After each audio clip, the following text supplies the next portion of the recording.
avec C'est notre moment. Dites oui aux actualités dans votre journal TV.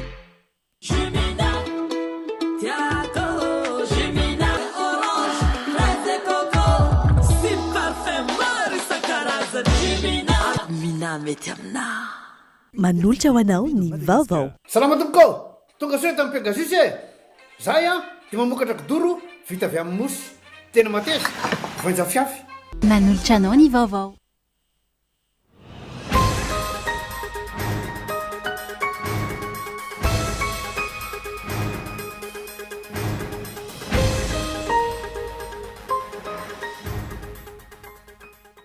Tsy afa-misaraka ny fanafanganana ny fanavaozana sy ny fanafanganana ny faninjena ny Andry Rajoelina sy ireo mpiray tsy kombakomba aminy tamin'ny fandrobana ny firenena hoy ny mpanao politika. Tanora roa avy eo anivon'ny Génération Z indray no nosamborina tamin'ny alina ka voatazo ny mpitandro ny filaminana raha ny fampitambavao avy amin'ny naman'izy ireo tafiakatra inona araka izany ireo tanora nanaovana famitorana tamin'ity herinandro ity. Tokony hanana politika matotra sy tsy mitsinjo lavitra ny fanjakana hoety miatrika ny fiovan'ny viditsolika eo amin'ny tsena iraisam-pirenena hoy ny Pahay Toekarina. Nanapa-kevitra ny filan-kevitra kominaly tao Belbaka Mahajanga faharoa ka namerina ny tany nisy olana teo aloha ny fokon'olona taorian'ny fandiniana lalina sy ny fijerenany ara-drariny. Anovelany manampikasana ampiony ireo tompon'andraikitra ho Israel sy Liban amin'ny filoham-pirenena Amerikanina 30 taona mahery izao tsy nisy ny fihaonana ka zava-dehibe ny fanatanterahany izany manoloana ny toe-java-misy ny any Cyprien ireo.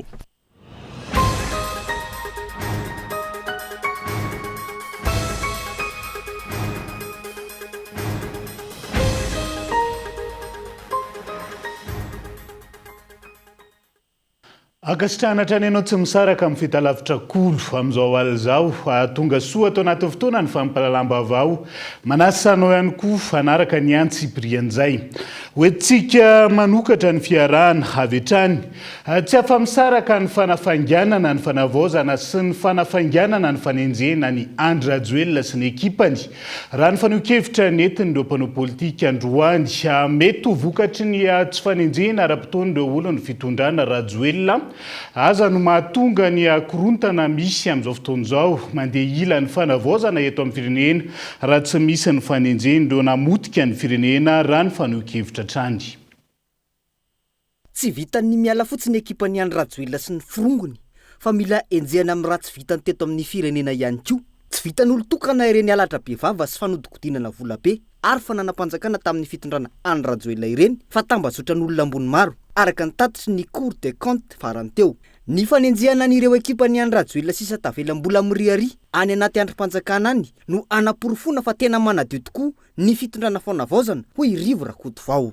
Fa ho sahirana koa tsika raha tsy mba miezakazaka iny fanavoakan'ny Cour des comptes iny ny tokony apahany amin'ireo loza amina tambo na fitrika ireo mpitondra teo aloha reo tokony ezaka-ezahana koa zany reo mbola betabe izy no tavela eto toerana eto betsaka ihany koa izy no lasa olo fanavaozana amin'izao fotoana izao fa mila mandeha zany ilay fanadihadiana ary indrindra mila alefa ny atao koa ny seraserana zany ny communication an'izany mba ahafahany rehetrarehetra mandalina mandinika fa tsy vita ray andro tokoa ny fanarenana fa eo anilany kosa mba ezaka-ezahana zany mba iarovana any arem-pirenena zay noropain'ireo olon'ireo amiko zay ny anisany arefa ela ny tena zay vao niongany ireo olon'ireo de hoe mila mafimafy tsika mila mitandrina isika satria faiza manao an'ry Andry Rajoelina ny fanakorontanana indrindra amin'ny resaka communication. Hitarika olana hafa ny fitavozavozan'ny fitondrana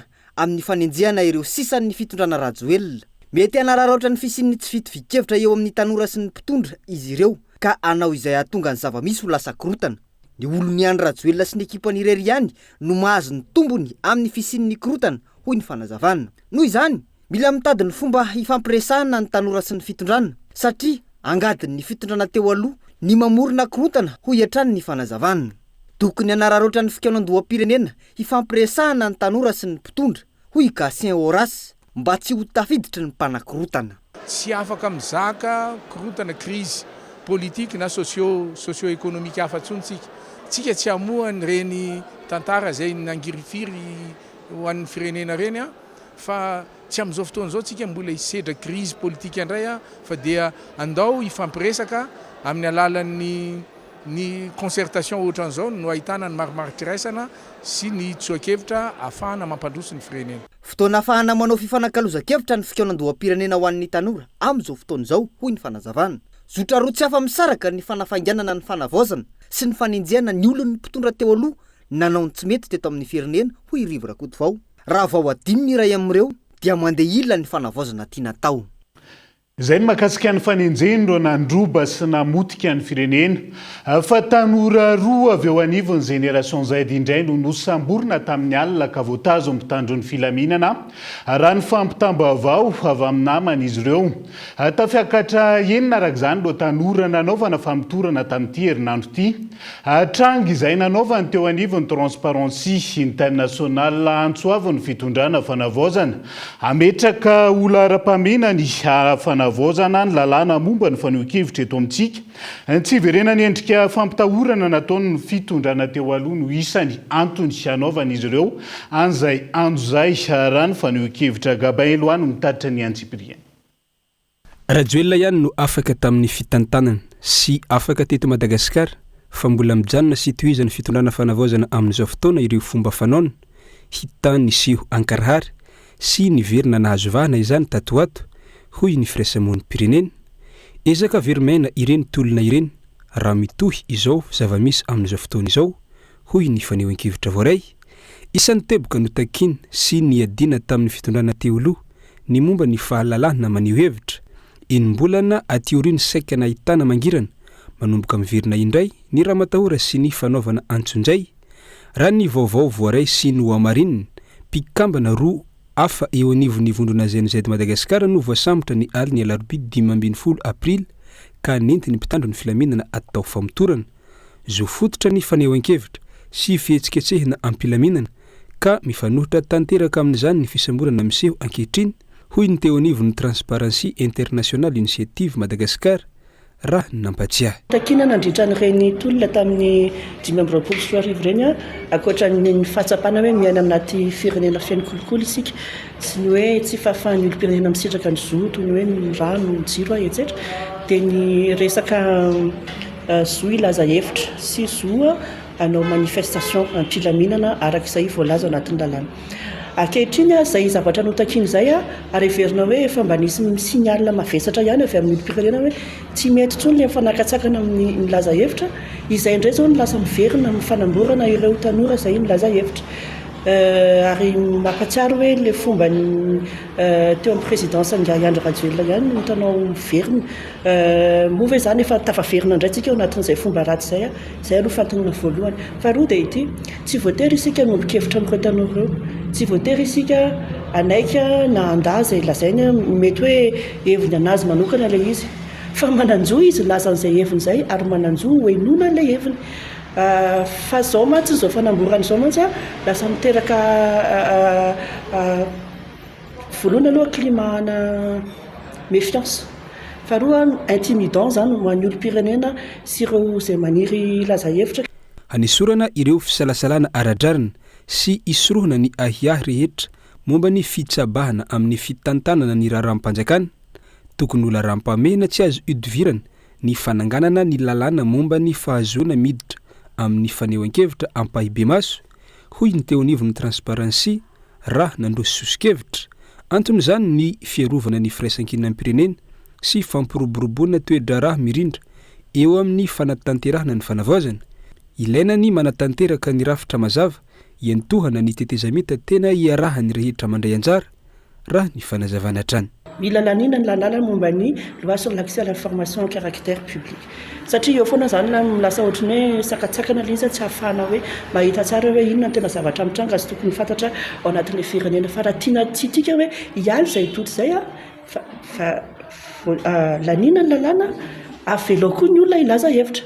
Iza rapide hoe Transparency International ilaza hevitra na fiarahamon'ny pirenena hafa dia hisambotra anay koa ve zany. azonareo olana be daholo zany raha vao manomboka milaza hevitra ny olona dia efa samborina lasa le antom-pisin'le manifestation mihitsy no rehefa aveo no lasa voatoatoana. Ny Transparency International Initiative Madagasikara dia miray feo amin'ireo firaisamon'nim-pirenena malagasy ary manamiloka tanteraka ireo karazana fameperana tsy ara-drariny miatra amin'ny olom-pirenena sy ny tanora-pitolona. Raha ny zava-nisy tato anatin'ny herinandro toa mampiseho ny fiemorana ka mampanahy ny amin'ny mety hiverenany fomba fampitahorana nataony fitondrana rajoelina. Ny fiverenan'izany izay mampiteraka ahiahy lehibe momba ny fomba fitondrana sy hitondrana ity vanim-potoana fanavaozana eto amin'ny firenena ity, hoy hatrany ny fanehoan-kevitra.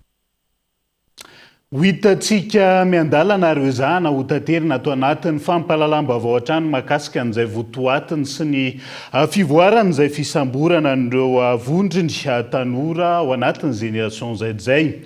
Fa tokony ho efa miroso amin'ny fanambaram-pananana ireo mpikambana eo anivon'ny gouvernemanta Mamtina Rajoelina hanamafisana ny fanavaozana sy ny fepetra takiny fitantanana mahitsy sy mangarahara amin'ny asa-panjakana raha ny fanehoan-kevitra ny na mpanao politika.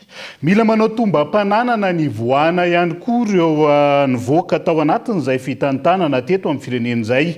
Tsy siny hoe efa lasa nivelany voafantatra fanangoro-karena tamin'ny fomba tsy ara-dalàna nandritra na teo azy teo amin'ny fitondrana raha ny fanehoan-kevitra hatrany.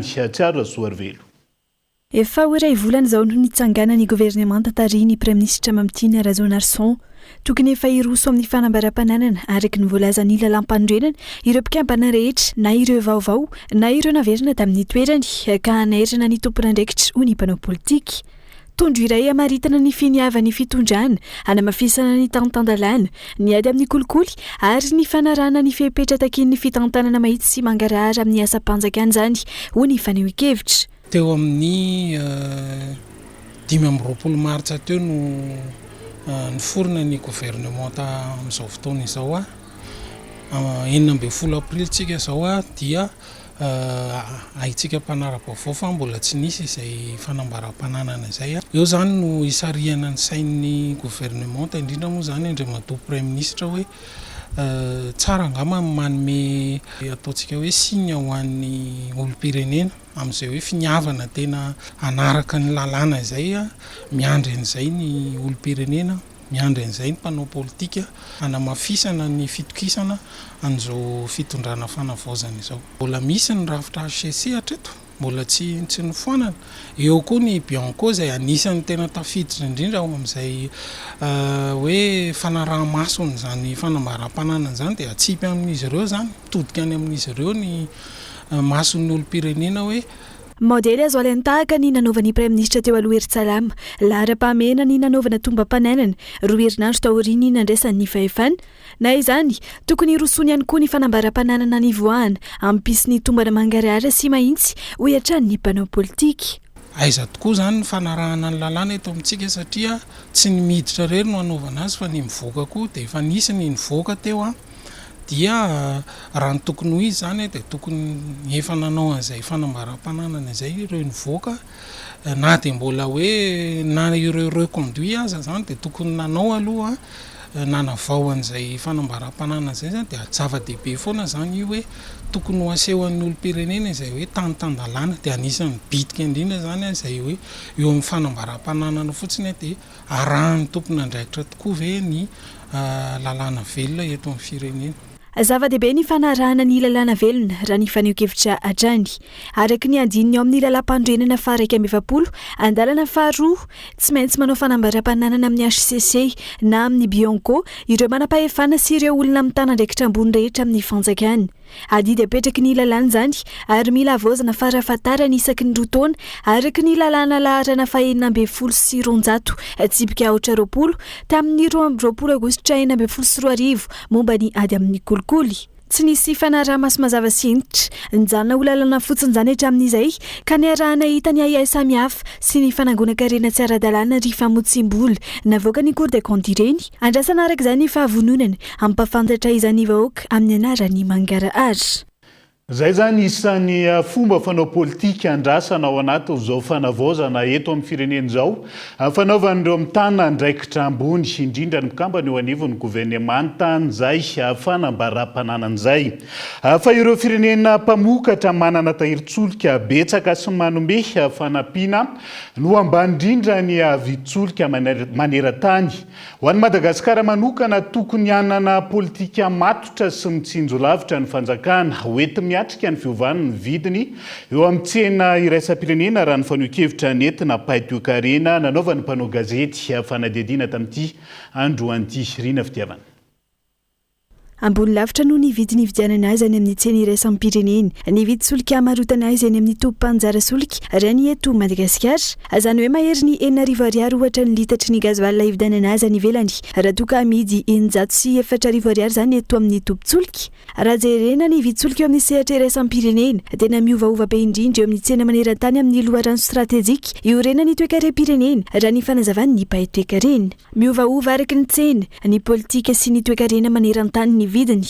Tsy mitovy ihany koa ny vidy solika isaky ny firenena ao anatin'ny kontinanta izay miankina betsaka amin'ny famokarana sy ny lalan'ny fitaterana azy. Ireto misy ohatra vitsivitsy hitarafana ny fampitahana momba ny vidiny lasantsy mora sy lafo indrindra no raisina manokana isaky ny kontinanta maneran-tany.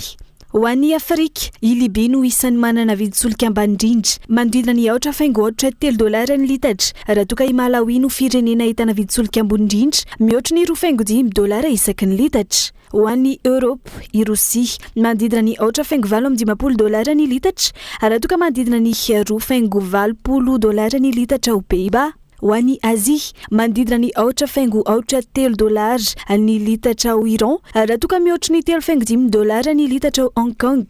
Ho an'ny Amerika, manodidina ny $8.2 isaky ny litatra ny ao Venezuela, raha toka mihoatra ny $2.70 ny litatra ao Barbade. Ho an'ny Oseania, manodidina ny $8.70 ny litatra vidiny mora indrindra ny Fiji, raha toka mahery ny $2.7 ny litatra vidiny lafo indrindra ny Australia. Raha toka tsotsotra ireo fampitahana ireo firenena mpamokatra manana tahirin-tsolika betsaka sy noho ny fanampinan'ny fanjakana no ambany indrindra ny vidy solika izay voafaritra ho latsaky ny $2 ny litatra toa ny Iran, Libia, Arabia Saodita. Ireo firenena mametraka etra ambony no lafo indrindra ny vidiny izay mahery ny $3 ny litatra toa n'ireo firenena ny Europa anisan'izany Pays-Bas, Danemark, Monaco sy ireo firenena mbola tsy mamokatra solika toa ny Hong Kong.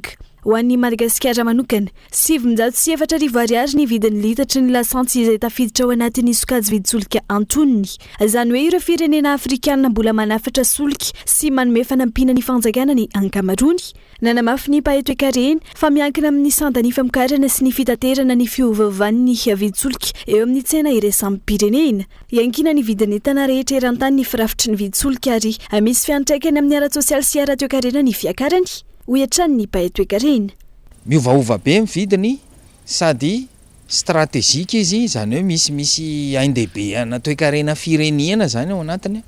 Noho ihany koa izy zavatra tsy maintsy ataontsika hoe anatin'le zavatra be mpitady izy zany satria tsy eran-tany no misy anazy zany, tsy firenena rehetra manana azy dia eo le tolotra sy tanady ao anatin'izay zany.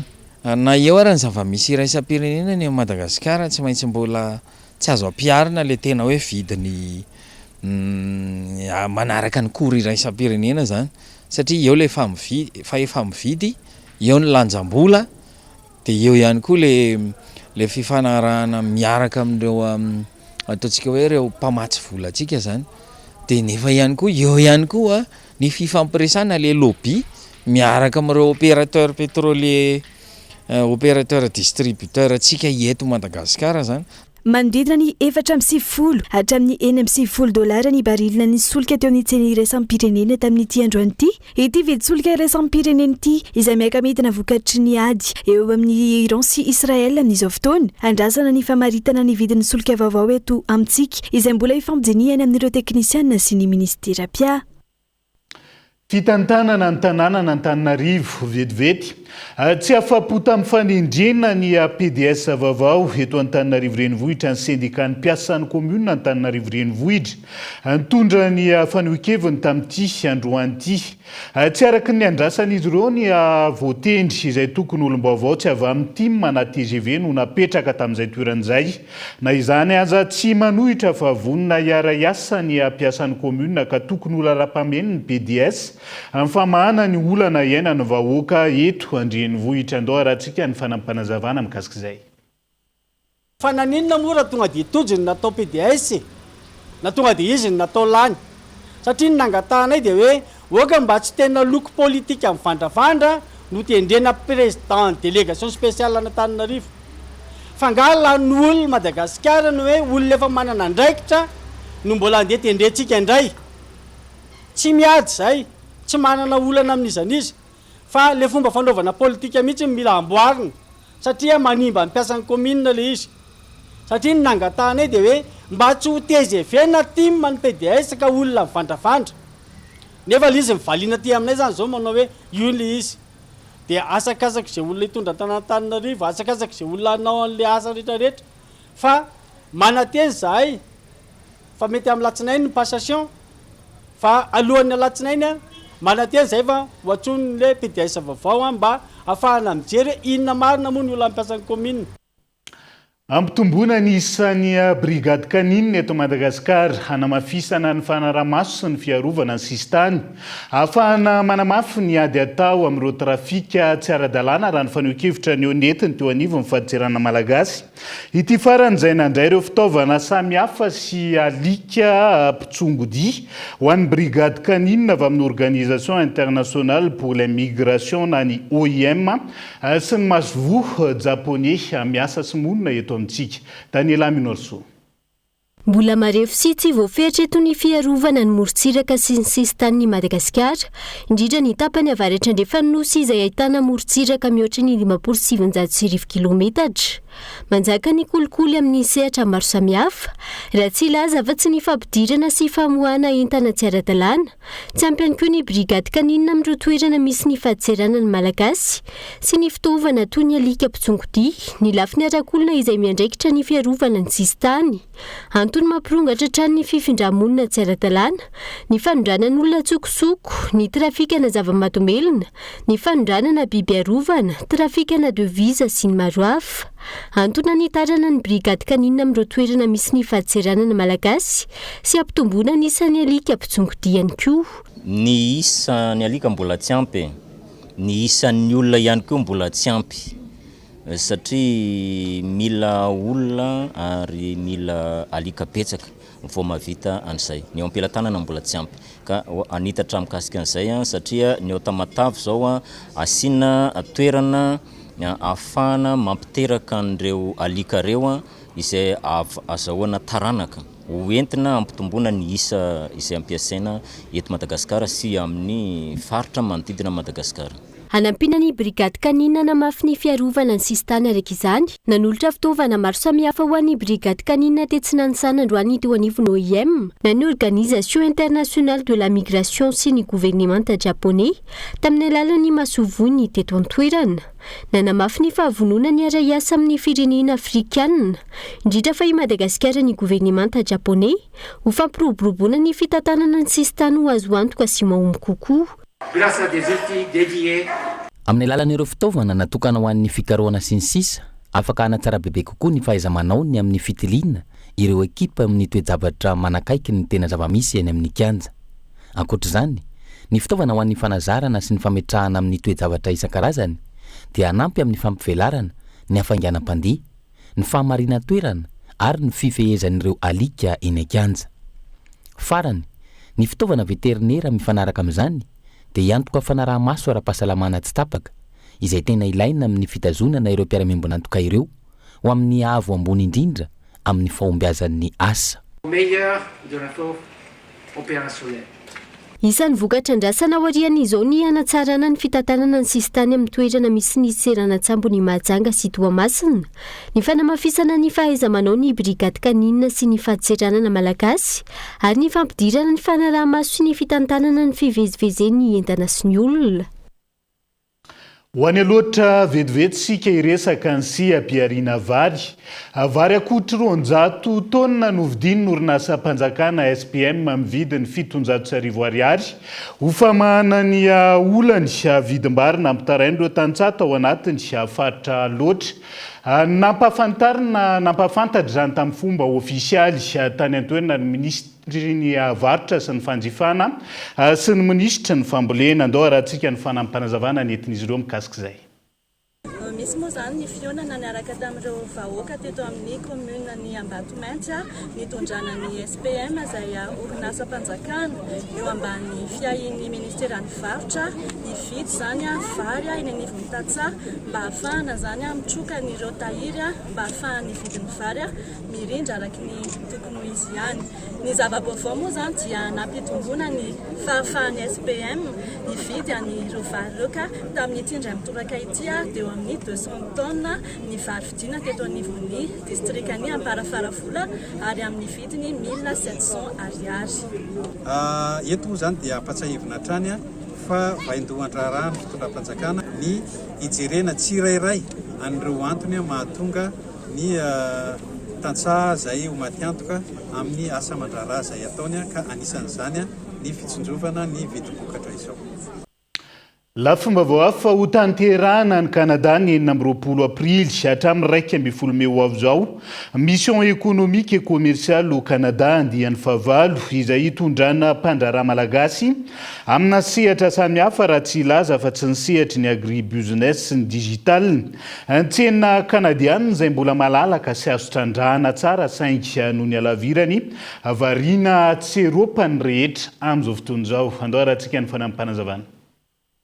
Ngeza be le marché canadien tena ngeza anisa marché ngeza indrindra ny maneran-tany vitsy ny gasy mitrandraka le izy dia izay mihitsy ny antom-pisian'ny kantrama zany hoe mba amprisika an'izay satria tsy fahampian'ny fahalalana na tsy fahampian'ny tosika mahafantatra hoe ahoana ny fidirana eo amin'ilay sehatra kanadiana satria amin'ny marché ngeza anazy tsy hoe ngeza dia afaka miditra daholo fa betsaka zany ny réglementation sy ny norme izay mety hoe tsy mbola be mpahafantatra dia izay mihitsy ny antony anaovan'ny kantrama le initiative zany ampahafantatra sy hiprépare an'ilay mpandraraha malagasy mba ahafana miatrika sy mitrandraka an'izay marché goavana izay.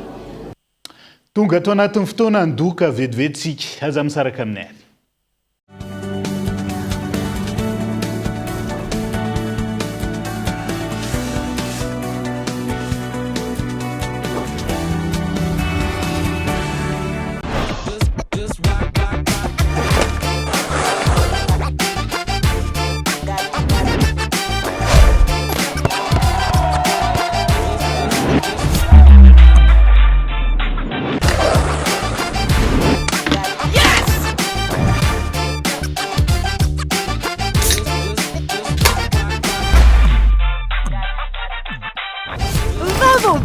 Woko canette 33 centilitres indray zao ny malaza lay woko miaraka aminao naiza dimanjato sy 2 ariary monja.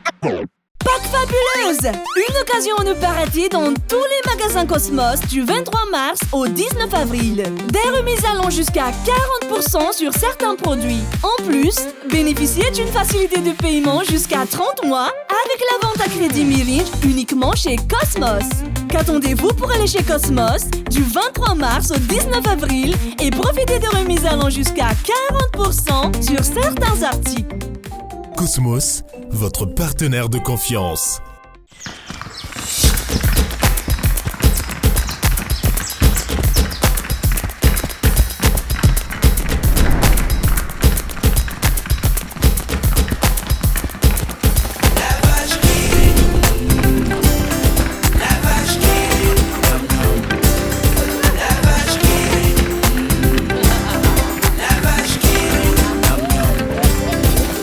Mapinata sad mapistanza, kama pande ni dia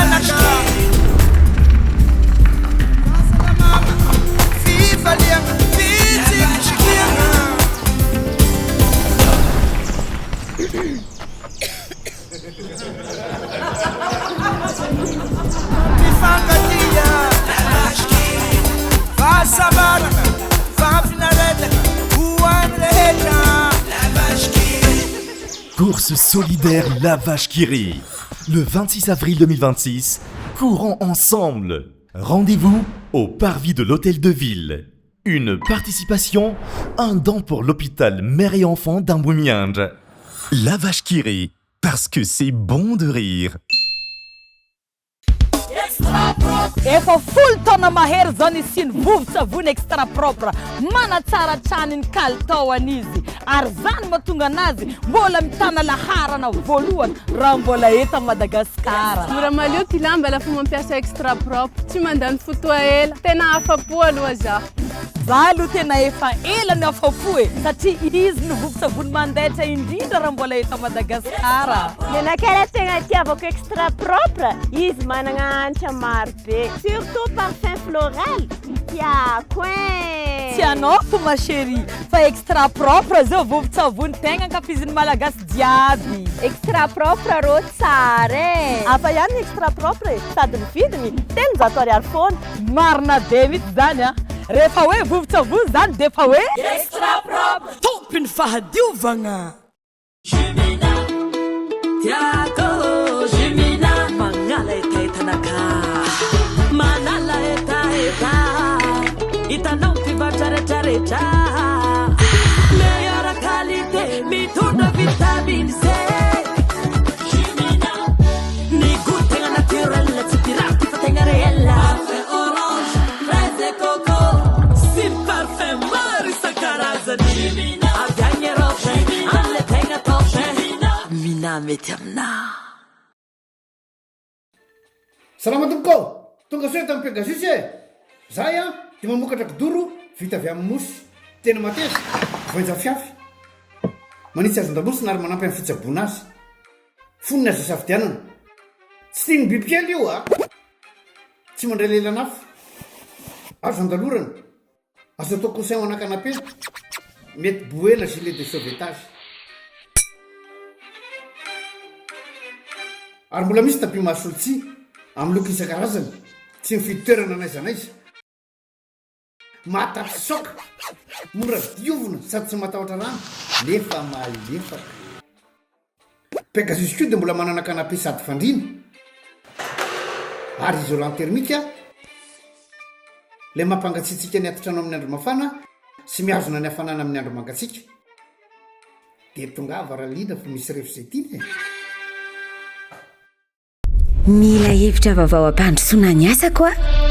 Ampiakaro amin'izay le level miaraka amin'ny asa sy ny tolotra mijinjo. Vidio amin'izay le smartphone zay teo ilainao afaka alohanao tsikelikely araka ny fahefanao manomboka 1200 ariary mandritry ny 4 na 12 volana sady tolorana katohatra amin'ny 7,3 giga ianao isam-bolana mijinjo tonga vahaingana any amin'ny App Store.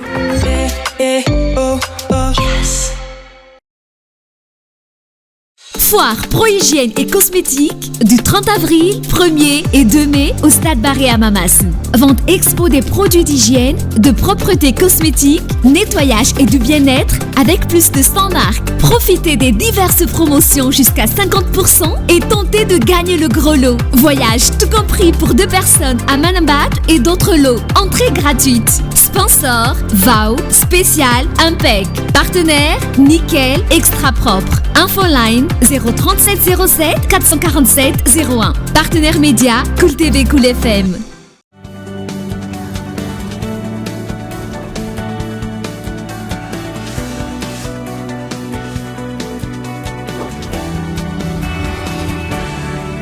Mamerina ny arabatra ny tonga lasy tonga vavy tonga sondray atao anatin'ny tapany faharoa amin'ny fampalalam-bavao amin'ity ala ity.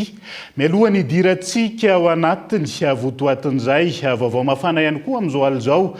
Voasambotra ny alina teo ny kolonely Patrika Rakotomamonjy. Andrasantsika ny vaovao ofisialy mahakasika izay sy ny manodidina an'izay ireo zahantsika ho taterina ao anatin'izao fampalalam-bavao izao hatrany. Fataoriana ny fandiniana lalina sy ny fijerena ny aradrary ny nandray ny fanapaha-kevitra ny teo anivon'ny filakevitra communal Belbaka ao majanga faharoa ka namerina ny tany nisy olana teo alohan'ny fokon'olona fanapaha-kevitra taorian'ny fandalovan'ny filoham-panjakana tany majanga raha ny fanazavana ny mahakasika io eo anivon'ny fitsarany ty raharaha ty amin'izao fotoan'izao ka miantso ny tompon'andraikitra ampanjaka ny rariny sy ny hitsiny ireo vahoaka ny antoerana amin'izao fotoan'izao Christian Andriamieriko Olo-Manjanga. Naveriny filan-kevitra communal Belbaka amin'ny fokon'olona ilay tany fiveloman'ny mponina 200 mahery ao Andavakabe commune Belbaka distrikany Mahajanga faharoa izay nisy nivarotra antsokosoko tamin'ny mpandraharaha teratany vahiny iray. Dia misy ny lalàna fehan'ny resaka régime juridique ny resaka propriété foncière non titrée amin'ny 2006-031 zay loi izy io dia ao no mametra ny hoe raha ohatra ka misy mangataka na ny commune na ohatra fikambanan'olona na olona tsotra dia rehefa mahazo ny fakatoavan'ny eo anivon'ny mpanolo-tsaina le izy dia afaka omenantrareo le toerana. Dia izay no nataony teo anivon'ny conseil satria nangataka ary zareo dia namoaka ny délibération iny ny conseiller dia izay ny antony na tonga ny conseiller hoe tsara rehefa misy zavatra tao dia mijery foana ny tombontsoan'ny vahoaka.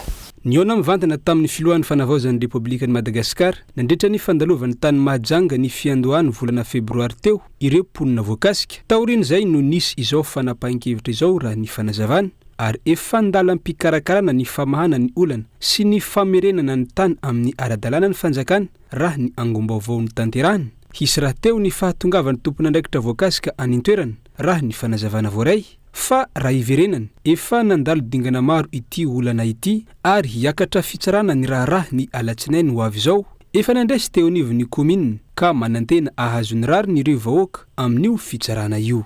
Dia isoragna avao koa moa zany satria zavatra ty fanonteneny tamin'ny ano président fandravazaova zany tamin'ny fandalovan'ny teto dia isoragna azy satria le karany zany fa nialy faharoan'izay moa zany satria misy dingana maro zany raha ty satria fa miverina aminay le isoragna conseiller koa zany ao amin'ny maire satria fa nisy fanolorana dia manaraka an'izay zany satria tamin'ny nangalano numéro koa moa zany président dia karaza amin'le olo 20 natao fitoriana tagnatiny ao zany dia miraha vote amin'le 17 ndraiky 23 zany dia amin'le 20 manaraka ato dia hisy le raha zany ka tsy magnometsiny le fitsarana satria miraha voany le olo mpitory sy tonga ao ka matoky ny fahendrenareo mpitsara zany hijery amin'le 20 amin'ny zavatra hisy amin'ny olo 20 voatanjagna reto zany. Maro ireo tsindry sy raha matahorany ny ainan'ireo tompo-tany nandritra ny fifanolànana tamin'ilay teratany vahiny ka anisan'izany ny fandroahana azy ireo teo amin'ny taniny sy ny fampitahorana fanagadrana mahatsikaritra nefa ireo vahoaka fa misy ny tsirarina amin'ity raharaha ity ka antony nametrahany izy ireo fitoriana teny anivon'ny Pâques sy ny Bianco saingy tsy mbola ny valy sy tsy nandrenesana tohiny izany hatramin'izao. Manao antsova amin'ny ministera voakasika sy ny rafi-pitsarana andalovan'ny raharaha izy ireo ampiseho ny mangarahara sy ny aradrarina fanavaozana izao ka irarina ny isiany rariny sy ny hitsiny raha ny fanazavana trany. Fanarao pitsara ao amin'ny tribonaly raha mba ny mpitory koa tsy tonga intelo mipody zany mba tokony mba hofanana amin'izay zany le fitoriana satria matoa izy tsy manatrika eo dikan'izany izy misy zavatra tsy maripotra ny nataony lasa lany fotoana foana ny vahoaka amin'ny jaliny momba n'le fitoriana nandeha agny amin'ny Pâques amin'ny Bianco hatramin'izeo nefany mbola tsy hitanay ny valiny nananao ahoana ka zany koa ny zavatra angatahana eto aboaonareo anay ny tena marina fa sahira saigny zahay vahoaka sahira saigny zahay miandry ny valiny avy any aminareo zany ny tianay ho fantatra amin'izao fotoana zao. Nanomboka ny taona 2024 izay nandehana amin'ny mpiara-miambonantoka amin'izy ireo hatramin'izaoamisedra olana amin'ny resaka fampitaovana sady tsy misy mpijery amin'ny mpamonjy vona ao Toliara. Misy fiantraikany amin'ny fanatanterahany ny asany zany raha ny fanazavana ka hanaovana izy ireo Antsoavo hatramin'ny androany Esperon Tomarsonet Toliara. Misedra olana amin'ny lafiny fampitaovana toy ny fanamiana, kidoro, solosaina, televiziona, fiara sy ny sisa hoentina manatanteraka ny asany ireo mpamonjy voina eto Toliara. Izany dia nitranga nanomboka ny taona 2024 izay fotoana nandehanan'ireo mpiara-miombona antoka amin'izy ireo raha ny fanazavany. Za eto dia misy daolana tokoa satria resaky fampitaovana na ny resaky fanaminanay manokana zany dia fa tsy manana rangerse zahay, tsy manana tenue de combat. Resaka tomobilinay raha ihany mandeha roa fa maty aby. Tomobily ray mandeha zany voloaky koa tsy mahatazona rano firy zany. Resaka birao zahay mba anisany mikirakira taratasy manao raporo mangataka zahay zany mba mangataka hoe isiana ordinatera eto ny fanaovana photocopie koa. Resaka fatorianay kidoro tsy zarizary matory amin'ny planche matory amin'ny ciment miisanay nefa fa 7 zahay eto. Na resaka fanan'ny fampijanonanay entanay reo kazery efa tsy zarizary daholo reny. Nanomboka tamin'ny taona 2022 izay efa nialan'ny partenaire anay zahay zany nanomboka teo zany zahay tonga dia tsy zarizary bakeo zany zay raha iabiaby efa simba iaby vata fampangatsiahana rano reny televizion tsy nisy sasy zany hoe mba mijery anay. Manoloana izany dia misy fiatraikany amin'ny fanatanterahany asany ny tsy fahampian'ny fiara ampiasainy ka anentanany ny tompona andraikitra hamelona ireo fiara simba. Raha fa misy événement bebe zany lasa manano sarotsy anay le raha satria raha ihany le camion. Fa raha mba velo zany anakiroa reo mba mifanampy zay zany vo tena mahavoafehy karazany camion raiky zany tsy ampy aminay satria misy iraka tany lehibenay anay zany ohatsy le iraka tao farany antsimo ary nefa ny événement farany avaratsy ary lasa tabatsaiky le iraka tao ary lasa manatona aty zay tsy mety zay fa raha tena marina zany tokony hovelomina reto camion anakiroa reto mba hanampy ny camion anivo amizay mba mahavoafehy ny asanay satria lehibe ivelarany Toliara. Raha tsy hivina dia efa tamin'ny taona 2024 no nanomezana teratany vahiny azy ireo ny fiara sasany izay efa tsy mandeha raha toa ka ny taona 2024 kosa no nahazoany ilay fiara izay mbola miasa nefa manary rano. Ka teto dia niantso izay malala tanana ireto mpamonjy voina anampy azy ireo fa asa masina ny asany ka ilana fitaovana tsara sy ampy. Sehatry ny fizahantany nanao sony voalohany tamin'ireo mpanohana sy mpiara-miombonantoka mandidina ny 10 amin'ny andihany 12 ny ITM sy ny andihany 7 ny ISM no ofisy nasionaly momba ny fizahantany eto Madagasikara androany. Izy ireo izay misehatra amin'ny hotely sy trano fisakafoana ary ny sampandrara misahana ny fizahantany miampy ny fitaterana nabakabaka ireo etsika ireo izay ho tanterahana ny 12 hatramin'ny 14 jona ho avy izao amin'ny CCI Vato. Isan'ny tanjona ao anatin'izay ny ampivondrona ireo mpisehatra fototra ny fizahantany sy ny asa tanana amin'ny alalan'ny fifamozarana sy ny fifanakalozana. Fanampanazavana.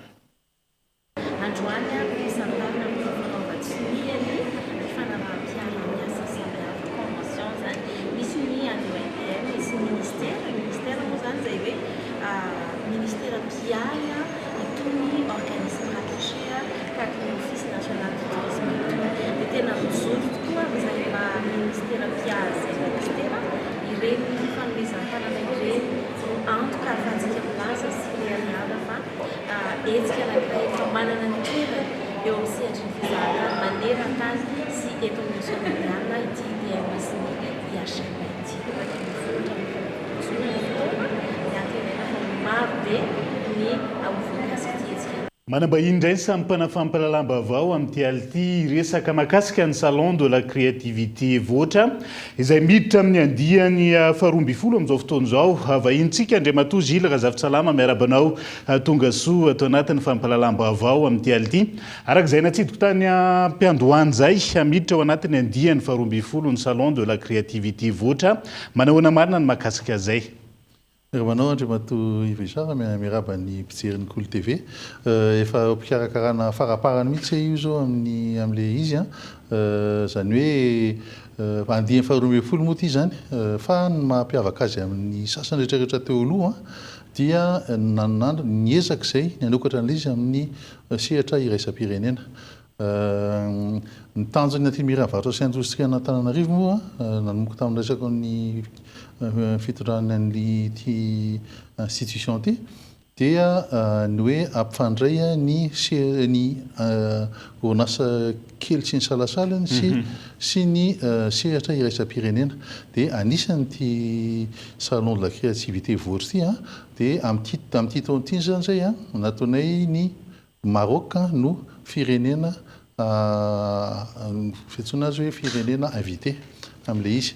Dia misy orinasa folo eo avy any Maroc tonga andro an'ariva tonga anatrika inona ny antony safidiana ny tranobe ny varotra sy ny indostria eto Madagasikara ny Maroc manokana ao anatin'izay hoe fiarah-miasa zay amin'ity andiany faharoa ambin'ny folo ity. Efa tsidika firenena be dia misy izay ohatran'izany jeren'ny Côte d'Ivoire, jeren'ny Kenya, jeren'ny Afrique du Sud fa ny Maroc nitanay hoe misy azo fiarah-miasa tena betsaka azo atao. Zareo moa firenena matanjaka sady firenena milamina noho izany izay no natonga anay ny safidy hoe aleo ny Maroc anao atao sady zareo koa hiditra amin'ity zone de libre échange continentale ka mitady izany firenena afrikana iarah-miasa mihitsy. Ary eto Madagasikara koa efa feno ny orinasa marokana ohatran'izany zao misy banque eto marokana ny tompony, misy eo amin'ny sehatra nomerika eto marokana ny tompony, efa betsaka mihitsy ny orinasa marokana tonga aty dia fitohizan'izay io atao arandramana hoe mba ifanerasera amin'ny zareo koa ny orinasa eto amintsika. Vita ary ny salon mandritra ny roa andro raha tsy diso Andriamatoa Gilles Razafintsalama, mety manahoana ny tohiny ataontsika hoe fiarah-miasa moa zany amin'ireo ataontsika hoe orinasa na ataontsika ihany koa hoe mpampiasa vola marokana ao anatin'izay, mety manahoana ny endriny sy ny tohana hoentiny tranobe ny varotra sy ny indostria eto Madagasikara? Ny zavatra voalohany mahatonga ilay izy hoe natsoina aloha dia mila mifampidinidika hoe inona ny sehatra azo iarah-miasa. Zay mahatonga ilay nisy conférence mandritra ny voatra io, misy conférence izay ny resaka amin'ilay conférence dia mifanojo amin'ny sehatra rehetrarehetra mety ahafahana miara-miasa marokana. Rehefa une fois hitantsika izay dia mijery amin'izay tsika hoe ahoana ary ny ahafahana manampy ny orinasa sy ifandray amin'ny zareo sy apiroborobo ny asany na manondrana io na mampiditra entana avy any amin'ny zareo. Aiza tsara no anatanterahana ny salon de la créativité voatra andiany faharoa ambin'ny folo ity sy ny fanentanana hoentinao ho an'ny mpanaraka ny fampalalam-bavao? Ao amin'ny Nouveau Hotel izy io raha pitso 17 avril sy 18 avril no misy anazy ary ny azoko zay angambany dia tonga afa nareo mijery satria ao daholo entreprise ao koa ny orinasa gasy tsy azo adino hoe misy orinasa eo valopolo ny tranolay ana orinasa gasy eo dia raha ohatra tsika hoe lina amin'izany hoe fiarah-miasa Maroc zany dia tonga afa fa be dia be le fikonan-doha iarahantsika manao ahafahana miara-miasa amin'izareo ary ahafahantsika miditra anatin'izany zone de libre échange continentale africaine. Na izany naty izany misokatra ho an'ny daholobe ve ny salon? Misokatra ho an'ny daholobe izy io. Misy conférence ataonay hoe conférence de haut niveau izay ho an'olona matianina sy amin'ny sehatra fa ny ankoatr'izay misokatra amin'ny daholobe izy io. Amin'ny sitany antelimiran'ny varotra sy ny indostria moa ahitanao an'izay www.cci.mg. Ankasitrahany Gilles Razafintsalama filohany antenimiran'ny varotra sy ny indostria eto Antananarivo atao anatin'izay fanampanazavana mikasika ny salon de la créativité voatra izay. Fampianatra malagasy roa no hiatrika handingana famaranana kaisolotena ny Madagasikara eo amin'ny sehatra iraisam-pirenena amin'ny festival des sciences d'Afrique ho antoana 2024 izay atao any Côte d'Ivoire. Robot iray afaka mioty voankazo ny mpianatra voalohany ary robot iray afaka mandika teny tanana amin'ny alalan'ny IA ny an'ilay mpianatra faharoa. Ka eto Andriatsilavy no mitatitra ny Antsipriany zay. Mpianatra malagasy miisa roa no isolontenan'ny Madagasikara ka hiatrika ny famaranana ny Côte d'Ivoire amin'ny Science Fest Africa 2026. Tetika antsoina hoe Harvest Board. Robot iray afaka mioty voankazo no niketrehan'ny Tsiverlaza Thierry. Mpianatra amin'ny rafitra fanabeazana malagasy avy amin'ny sekoly tsy miankina iray eny Talatamaty. Tanjon'ny tetikasany ny anamaivana ny andavanandro ny tantsaha. Anarany harvest board de le projet manka voninkazo de efa tsy misy intervention olombelona zany izy fa efa vita programmation anatin'le robot de le robot ihany no manao le activité rehetra. Robot iray afaka mandika teny tanana na langue des signes amin'ny alalan'ny IA na ny intelligence artificielle antsoina hoe end to voice no tetikasa ny rendrenirina volany laina manaraka ny rafitra fanabeazana na frantsay. Ataoko dia robot end to voice ny anarany. Intelligence artificielle no miasa be amin'le izy. Ny concept an'le izy ho an'ny mona dia mihetsika ny tanana dia fantan'le robot ny fihetsika ny tanana dia avoaka ny feony. Tena ilavana azy ifampiresahan'ny olona mona sy ny tsy mona satria ny olona rehetra tsy voatery afantatra langue des signes daholo. Tao anatin'ny 2 volana monja no niketrehan'izy Mianadahy ireo tetikasa ireo ka ny mpampianatra robotika no nanampy azy ireo ary izao nahazoana vokatra tsara izao. Porofo zany fa manana ny fahaiza-manao ny mpianatra malagasy. Nanomana ny ankizy anazy aloha zany tamin'ny voalohany ankizy ny tompony idea dia za moa ato mampianatra informatika sy robotika dia monsieur misy projet ty zao dia angonina le hevitra dia 2 volana lasa angamba zay nanomboka nanao an'izy sy nanao test rehetrarehetra sy amélioration possible an'le projet anankiroa. Mandritra ny Science Fest Afrique 2026 any Côte d'Ivoire aneo nitetikasany eo anatrehan'ny mpitsara iraisam-pirenena eo amin'ny sehatra toy ny tontolo iainana, ny teknôlôjia, ny ingénieur ary ny vahaolana ara-tsiansa ireo mpianatra ireo. Ankoatr'izay, sehatra iray izarana fahalalana sy kolontsaina ho an'ireo tanora avy amina firenena samihafa ity hetsika any Côte d'Ivoire ity. Hotontosaina ny volana meo avy zao ihany koa ny hetsika finamanana sy fihavanana karakarain'ireo mpiara-miombonantoka amin'ny fikambanana les amis de l'Allemagne na ahitana lalao sy kolontsaina samihafa toy ny kitra sy dia jivery anjara mandrindra izay ihany koa ireo mpankafy fiara sy sakafo. Andao rahantsika ny antsibrian'izay tanterany sitraka fitahinjanary. Atomboka amin'ny volana meo avy izao indray ny hetsika finamanana sy fihavanana karakarain'ny les amis de l'Allemagne ho an'ny taona 2024 sy 2025. Hetsika maro samihafa maneho ny kolontsaina allemand isan'izany ny tournoi de Frankfurt foot à 9 andiany fahatelo sy ny dina din'ny volana me. Tsy very anjara amin'izany ny mpankafy fiara sy ny sakafo miampy ny formation ho an'izay mikasa ho an'ny Allemagne. Maro ireo sehatra mpandray anjara amin'izany toy ny ambasady sy ny mpianatra eny anivon'ny anjerimanontolo ary ireo mpiasa eo anivon'ny androm-panjakana sy ny fikambanana samihafa. Ny volana mea no entsika mankalaza ny fifankatiavana sy ny finamanana araka ny telen'ny manana fianatra teo ao anatiny lalao baolina kitra izay tian'ny malagasy, tian'ny Allemana sy ny tian'ny firenena maro samihafa. Andiany fahatelo ataona miavaka satria ny thème izay safidiana tamin'ity dia innovation. Misy innovation ngeza be eo ohatra ihany koa ny foire made in Germany maro be no nangataka hiara-miasa azo tombony eo daholo na ny petit baolina kitra koa ary mbola afaka makao ihany koa ny petit fiara, ny petit sakafo sy ny formation sy ny te andeha Allemagne rehetra.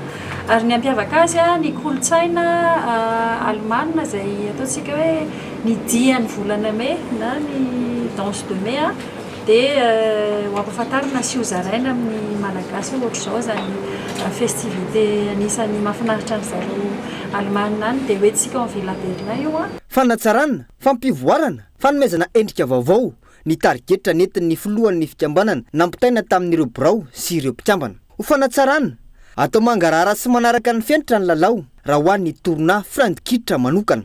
Misa 420 ny mpandray anjara raha toka 410 izany teo aloha. Isan'ny fivoriana fampitovy-kevitra tao eny Analakely ny 420 ny volana aprily. Iarahana amin'ireo mpandray anjara avy amin'ny sehatra maro. Tonga to anatin'ny fotoana ny fifambozarana an'ireo vaovao nisongadina natao amin'ny pejy Facebook ny vaovao Kolo TV tamin'ity androany indray isika izao ndao ary. Ambody ampanina Manakara nanao fihetsiketsehana ny lanja sorobavety mitaky ny rary momba ny vidin'ny lavanily na ny mponina tao amin'ny commune. Ambody ampanina Manakara tamin'ity androany ity mitaky ny hanomezan-danja ny sehatry ny lavanily izay voly fototra iankina ny fiainan'ny mponina. Ny vidin'ny lavanily izay tsaiviny nahitana fianana noho ny fahabetsahany vokatra sy ny fiainan'ireo mpanjifa tafiakatra enina sy telonjato ireo nasana azo ny fahazahoan-dalana na ny agrément anondrana lavanilina makany ivelany araky ny nambarany teo anivon'ny misitry ny varotra sy ny fanjifana noho ny fanafaonana ny ampimamba tsy mbola misy fiantraikany amin'ny vidin'ny lavanilina na izany mandraka ankehitriny anton'izao etsika fanairana izao. Teny manakambahiny vehivavy iray mpivarotra roro no voasambotry ny polisy Stup ny 13 aprily teo fonosana zava-mahadomelona misa 420 ny tratra teny aminy natolotra ny fampanaovana ny vehivavy ary nahiditra mponja vonjomaika eny Antanora. Valanjavamboary ny Analamazaotra ny aliny 14 aprily teo trateky ireo olona misa enina mpitrandraka voambona antsokosoko tao amin'ity valanjavaboary ity taoriny fisafona natao ny mpitandro filaminana sy ny mpitantana ny valanjavaboary. Ny voambona izay voalaza fa tafiditra anatin'ireo azo ahina olany tamingana. Dia izay ihany koa no entsika miampita ao anatin'ny maresaka iraisam-pirenena vetivety. Manampikasana ampiony tompona andraikitra ao Israel sy Liban filoham-pirenena Amerikanina. 30 taona mahery zao tsy nisy ny fionana teo amin'ireo mpitantana eo amin'ireo firenena roa tonto ireo ka zava-dehibe ny fanatanteran'izany manoloana ny toe-java-misy ho ny filoha Amerikanina. Hatreto nilaza ho tsy nahalala ny fisian'izany ary tsy mahazo makasika izay ihany koa ny tompona andraikitra ankilany ny Israelianina milaza fa tokony natao androany io fionana manatantara io. Dia izay ihany koa no entsika manakato indray ny fiarahana amin'ity ality ankasitrahany ianao nanaraka ny fampalalam-baovao hatramin'ny farany. Marapitafa ao amin'ny rapitondray ary veloma tompoka.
Nanolotra ho anao teo ny vaovao. Salama tompoko, tonga soa tamin'ny Pegasus e.